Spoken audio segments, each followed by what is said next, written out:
1966 was one of those years when everything in music seemed to be moving at once.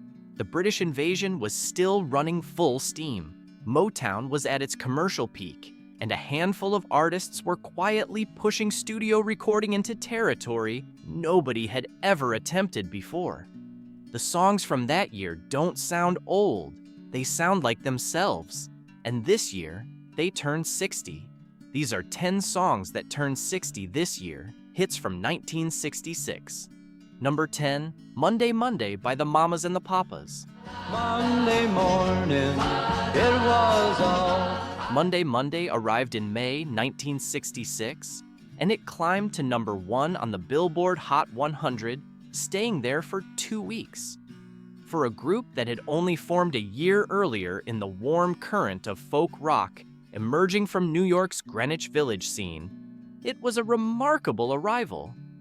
The Mamas and the Papas, John Phillips, Cass Elliot, Michelle Phillips, and Denny Doherty had already made an impression with California Dreamin' in the final weeks of 1965, a song that drifted between longing and warmth and spent 17 weeks on the chart through early 1966.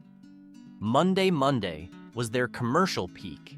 John Phillips wrote the song, and the production was handled by Lou Adler, whose studio instincts for the group were exactly right. Oh, Monday morning, Monday morning. The harmonies on Monday Monday are stacked in a way that feels effortless.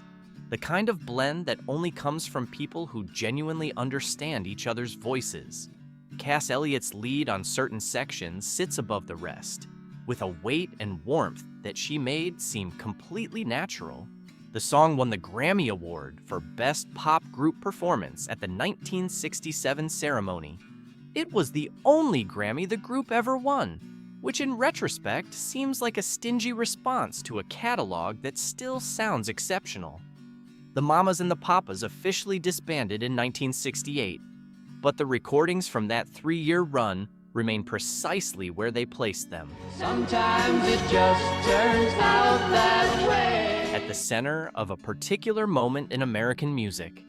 What's easy to forget now is how quickly the group assembled and dissolved.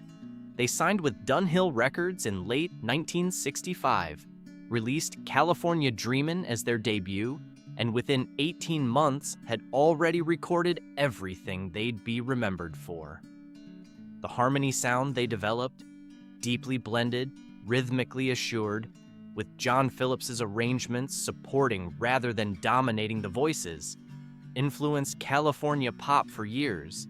Bands like Fleetwood Mac, in their later California period, and artists like Carole King in her early 1970s solo work, carried something of that warmth forward without always saying so directly. What Monday, Monday. Number 9, Summer in the City by the Lovin' Spoonful. Hot town, summer in the city, back of my neck getting dirt and grit. The Lovin' Spoonful had a remarkable 2-year run in the mid-1960s, producing a string of top 10 singles that crossed easily between folk, rock, jug band music, and something that didn't quite have a name yet. Summer in the City, released in July 1966, was the most propulsive thing they ever recorded. John Sebastian wrote the melody, and his younger brother Mark wrote several of the lyrics. The band recorded it in New York City, which gave it an unambiguous geographical setting. The jackhammer sounds and traffic noise that opened the record were not studio effects added for flavor. They were recorded in the actual city, and the heat and friction of a Manhattan summer are fully present in the recording. But tonight it's different world. Go out and find a girl. Summer in the City went to number 1 on the Billboard Hot 100 in August 1966, giving the band their only chart topper. It also reached number 8 in the UK. The Lovin' Spoonful had already logged top 10 hits with Do You Believe in Magic?, You Didn't Have to Be So Nice, Daydream, and Did You Ever Have to Make Up Your Mind? Before Summer in the City arrived. It was the song that pushed them hardest into rock territory, and it remains the one that still sounds most urgent 6 decades later. The Lovin' Spoonful were inducted into the Rock and Roll Hall of Fame in 2000, with their catalog cited as a central contribution to the development of American pop rock. All around, people looking half dead, walking on the sidewalk harder than a match head. What makes Summer in the City hold up as well as it does is the specificity of its sound. It doesn't feel like a studio interpretation of a city in summer. It feels like the thing itself. The contrast between the grinding, noisy verses and the cooler, quieter chorus is one of the most effective structural tricks in 1960s pop, a musical representation of the difference between the daytime heat and whatever relief the night offers. Sebastian and the band understood that the record needed to be uncomfortable in places to earn its moments of release. That instinct is what separates it from the dozens of summer-themed pop songs that surrounded it on the charts and are largely forgotten now. Come on, dance all night. Despite the heat, it'll be all right. Number 8, When a Man Loves a Woman by Percy Sledge. Percy Sledge was a hospital orderly in Layton, Alabama, singing on weekends with local bands, when he recorded what would become one of the most enduring soul recordings of the decade. When a Man Loves a Woman was released in February 1966 on Atlantic Records and reached number 1 on the Billboard Hot 100, his first and only chart topper. The song was co-written by Sledge alongside Calvin Lewis and Andrew Wright, based on what Sledge later described as a deeply personal experience with heartbreak. The performance is one of the great vocal documents of its era. Raw, unadorned, and completely committed. There's nothing technically elaborate about the arrangement. Organ, bass, a few horns, and Sledge's voice. The simplicity of it is exactly what makes it work. If she is bad, he can see it. When a Man Loves a Woman reached number 1 on the R&B chart and sold over 1 million copies in 1966 alone. It was the first soul song produced in the state of Alabama to reach number 1 on the Billboard Hot 100. The recording was made at Norala Sound Studio in Sheffield, Alabama, with musicians from the Muscle Shoals area, a session community that would define soul music for the rest of the decade. The song was inducted into the Grammy Hall of Fame in 1999 and is included on Rolling Stone magazine's list of the 500 greatest songs of all time. Sledge's voice on the recording sounds the same in 2026 as it did in 1966. That is the thing about a truly great performance. It doesn't age. It's worth noting what didn't happen after. When a Man Loves a Woman. Sledge never had another top 10 hit in the United States, though he remained a successful touring and recording artist for decades. He found particularly devoted audiences in the United Kingdom, in South Africa, and across Europe, where his style of direct, unhurried soul connected with listeners who had less patience for the more production-heavy directions American R&B took in the late 1960s and 1970s. Percy Sledge died in April 2015, and the obituaries all led with the same song, the one he recorded in a single evening in Sheffield, Alabama in 1966, before anyone knew his name. Michael Bolton covered When a Man Loves a Woman in 1991 and took it back to number 1. It was the same song, and it sounded completely different, which tells you something about both the original and the distance between eras. Number 7, You Can't Hurry Love by the Supremes. I need love, love, take my mind. By 1966, the Supremes had been charting number 1 hits with such frequency that the expectation itself had become remarkable. You Can't Hurry Love, released in July 1966, continued the run, It went to number 1 on the Billboard Hot 100 in September 1966 and spent 2 weeks there. It also topped the R&B chart. I need to find someone to call mine. The song was written by the songwriting team of Holland Dozier Holland, Brian Holland, Lamont Dozier, and Eddie Holland, the trio who were simultaneously responsible for a significant portion of Motown's commercial output in the mid-1960s. Their songs for the Supremes alone include Where Did Our Love Go?, Baby Love, Stop, In the Name of Love, Back in My Arms Again, and I Hear a Symphony. You Can't Hurry Love is one of the most immediate of all of them. The energy in the recording is present from the first bar and never wavers. It's a game of a give and take. You can't hurry love. No. Diana Ross's lead vocal on the track is a reminder that at her best, she was one of the most precise and emotionally calibrated singers of the era. The interplay between her lead and the background vocals of Mary Wilson and Florence Ballard created a specific sound that the group built for years, and that was impossible to exactly replicate anywhere else. Phil Collins covered You Can't Hurry Love in 1982, taking it to number 1 in the UK. The coverage introduced the song to a generation who then went back and found the original, which is always the correct response. But Mama said, can't hurry love. No. Number 6, Paint It Black by the Rolling Stones. The Rolling Stones released Paint It Black in May 1966, and almost everything about it was a departure. From what they'd recorded before, from what anyone on the pop charts was doing, and from what listeners expected a rock band in 1966 to sound like.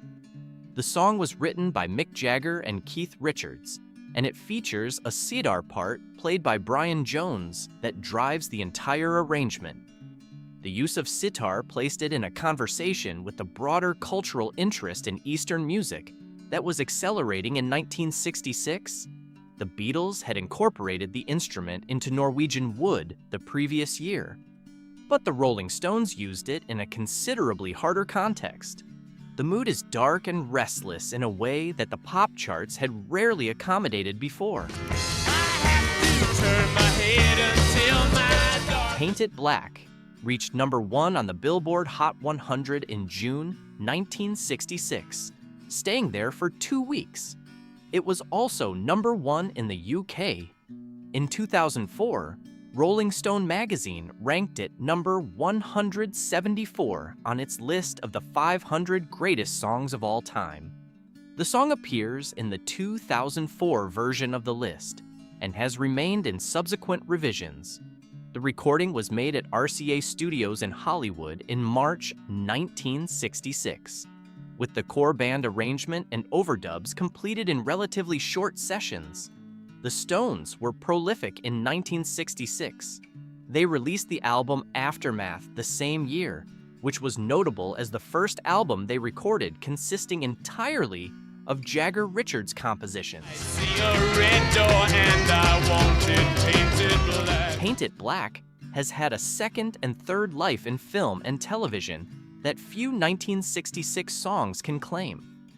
The song appeared in the 1987 Stanley Kubrick film Full Metal Jacket, where its dark, Eastern-inflected sound provided precisely the disorientation Kubrick was looking for in a Vietnam War context. It later appeared in the television series Westworld in 2016, covered in a piano arrangement that stripped away the sitar but left the underlying tension intact. Each reappearance sent new audiences back to the original, which holds up on every listen as one of the Rolling Stones' most fully realized singles from any period of their career. Number 5, Reach Out, I'll Be There by the Four Tops. The Four Tops had one of the most consistently powerful sounds in Motown's entire catalog, and Reach Out, I'll Be There, released in August 1966, is the recording that most fully captures why. Holland Dozier Holland wrote and produced the song, and the production is one of the most adventurous things the writing team ever attempted. The arrangement incorporates a flute, orchestral strings, and a rhythm track that drives forward with an urgency that matched Levi Stubbs's lead vocal in intensity. Stubbs was one of the great voices in soul music, a baritone with an emotional directness that made every Holland Dozier Holland song feel more desperate and alive than it might have with a different singer. Reach Out, I'll Be There went to number 1 on the Billboard Hot 100 in October 1966 and held that position for 2 weeks. It was also number 1 on the R&B chart and number 1 in the UK.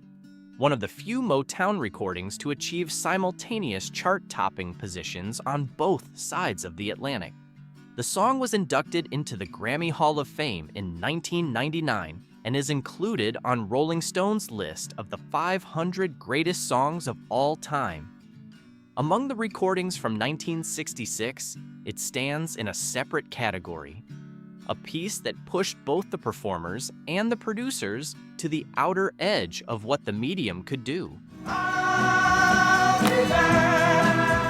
The Four Tops had formed in 1954 in Detroit, singing under the name The Four Ames before signing with Motown in 1963.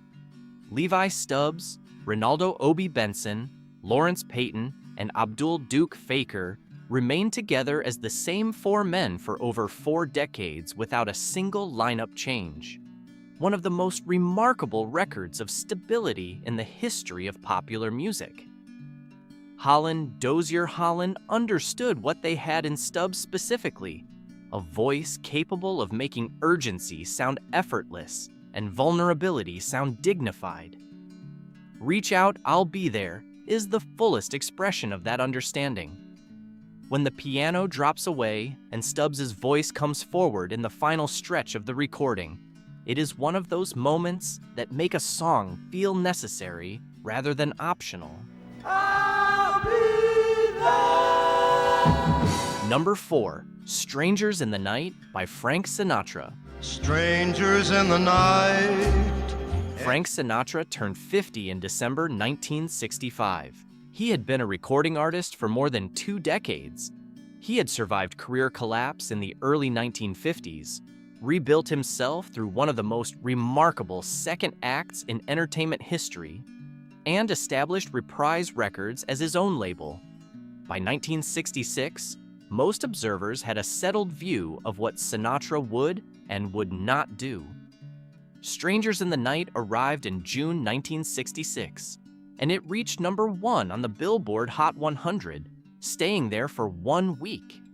It was Sinatra's first number 1 single since Learnin' the Blues in 1955, and it was the last number 1 single of his career. Something in your eyes was so inviting. The song won the Grammy Award for Record of the Year at the 1967 ceremony, along with Grammy Awards for Best Male Pop Vocal Performance and Best Arrangement accompanying a vocalist. The melody was written by German composer Bert Kempfert, with English lyrics by Charles Singleton and Eddie Snider. Sinatra recorded the song on April 11, 1966, with arranger Ernie Freeman conducting the orchestra. He recorded it in one session, which was entirely consistent with how Sinatra preferred to work. Sinatra reportedly disliked the scat section at the end of the recording, the famous doobie-doobie-doo improvisation, which he was asked to perform as a fill after the song's natural conclusion. He added it, and that ending became one of the most immediately recognizable moments in his entire catalog. Love was just a glance away, a warm embracing. The things you do quickly and reluctantly sometimes stick the most. Sinatra's 1966 commercial resurgence was not accidental. By the mid-1960s, he had restructured Reprise Records and was working with a new generation of arrangers alongside his longtime collaborators. The Grammy wins that accompanied Strangers in the Night, Record of the Year, Best Male Pop Vocal, and Best Arrangement, validated a run of late career work that critics had sometimes been slow to fully credit.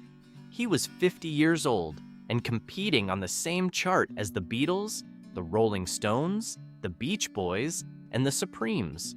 The fact that he landed at number 1 in that company says something about the breadth of what 1966 actually contained. Number 3, These Boots Are Made for Walkin' by Nancy Sinatra. These boots are made for walking.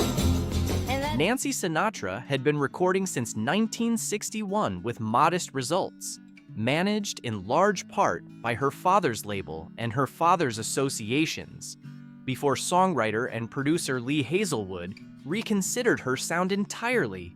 What Hazelwood heard was a voice that could carry attitude rather than sentiment, a harder quality than the pop market typically expected from female singers in the mid-1960s.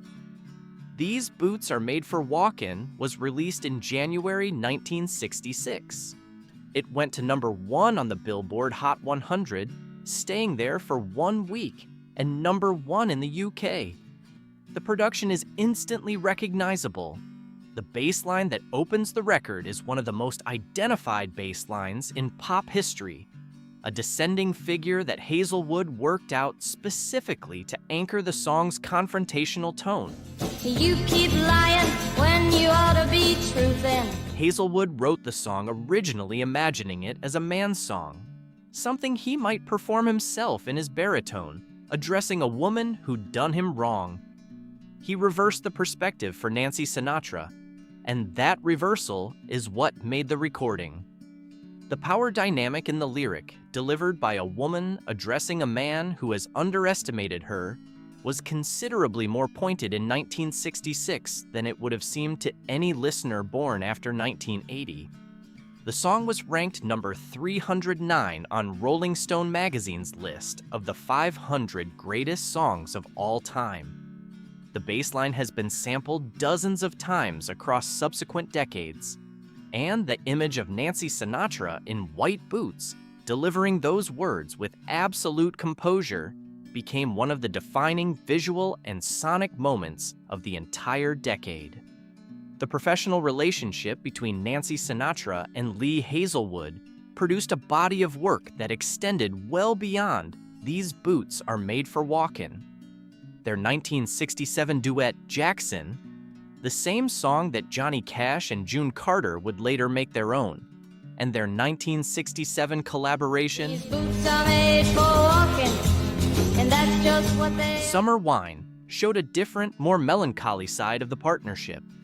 Hazelwood had the unusual ability to write songs that sat differently in different registers. When Nancy sang them, they had one emotional texture. When he joined her as a baritone counterpoint, they became something more complicated and harder to categorize. But it was those boots, and that bass line, and that January 1966 moment that gave them both the platform for everything that followed. One of these days, these boots are gonna walk all over you. Number 2, Eleanor Rigby / Yellow Submarine by the Beatles in 1966 released what may be the most unusual double-sided single in pop history. Yellow Submarine and Eleanor Rigby were released together in August 1966, sharing the same record, and both songs went to number 1 simultaneously in the UK. In the United States, they were separated for chart purposes, with Yellow Submarine peaking at number 2 and Eleanor Rigby peaking at number 11. But they're inseparable as a document of where the band was in the summer of 1966. Eleanor Rigby was written primarily by Paul McCartney, with the other Beatles and producer George Martin contributing various elements during development. The song uses a string octet arranged by George Martin. No guitar, no drums, no bass in the traditional sense. It is a piece of chamber pop constructed around two characters, the titular Eleanor Rigby and Father Mackenzie, who never actually meet and whose loneliness remains unresolved. The song belongs to a tradition of literary narrative songwriting that British music had been developing since the early 1960s, but it took it considerably further than anything in the pop mainstream had previously attempted. Yellow Submarine is the tonal opposite. It was written primarily for Ringo Starr, designed as a sing-along with community feeling, and became one of the most widely recognized songs the band ever released. The two songs sitting together on the same 45 is one of the more elegant demonstrations of what the Beatles could do in 1966. They contained multitudes. The album Revolver, released the same month as the single, is widely considered one of the greatest albums ever recorded. Both songs appear. Number 1, Good Vibrations by the Beach Boys. There are songs that define a career, and there are songs that define a moment in music history. Good Vibrations, released on October 10th, 1966, does both. Brian Wilson had been pushing the boundaries of studio production since at least 1965, when he stepped back from touring and began working obsessively on what became Pet Sounds. That album, released in May 1966, was a landmark that changed how musicians and producers thought about the studio as a compositional tool. But Good Vibrations went further.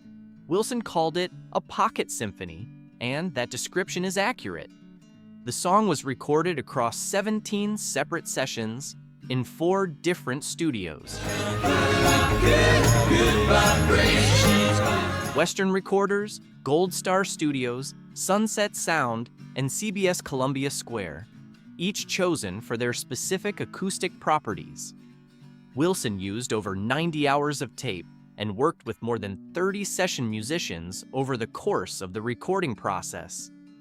At the time, it was the most expensive pop single ever produced, at a cost of approximately $50,000. The instrumentation included the electro-theremin, played by Paul Tanner, which produces the eerie, wavering sound in the track's middle section. The cello is prominent throughout.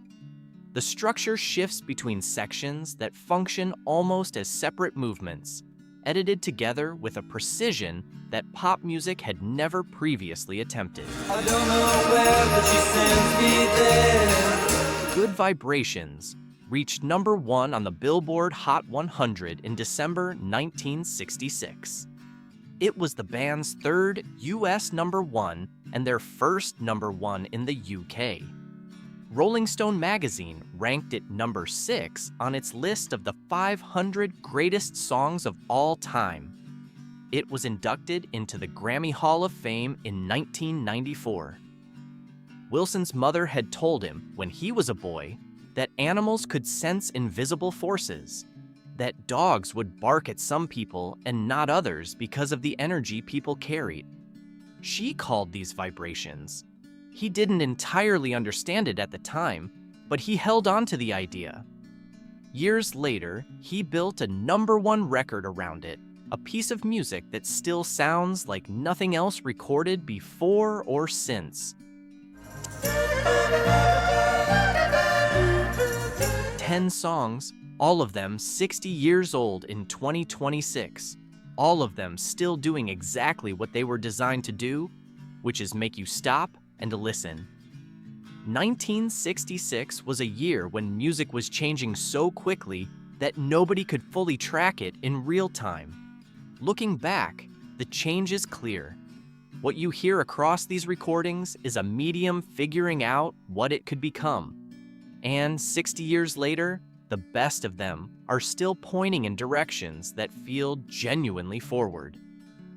If you found something here worth remembering, or if one of these sent you back to your own memory of where you were the first time you heard it, hit the like button and subscribe. There's a lot more of this where it came from. See you in the next one.